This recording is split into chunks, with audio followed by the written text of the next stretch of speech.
নদীটাও জানার গন্তব্য হয়, ঠিক আছে? কোনো মানুষেরা বলবে আমার গন্তব্য, আমাদের গন্তব্য হচ্ছে ওর, ঠিক না? সুন্দর করে নামাজ পড়েন 5 ওয়াক্ত ভাই, যাই করেন নামাজ পড়েন, হ্যাঁ।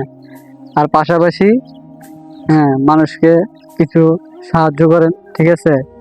তো হেয়াত মৌত আল্লাহর হাতে, হ্যাঁ। তো কার কখন মৃত্যু হবে কেউ জানে না।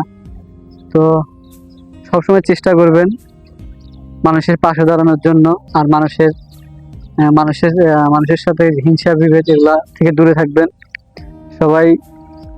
আমার জ্ঞানে কইতাছে এই জন্য বলতেছে আমি, ঠিক আছে? তো হিংসা বিভেদ বাদ দিয়া সবাই সমস্যা, ঠিক আছে?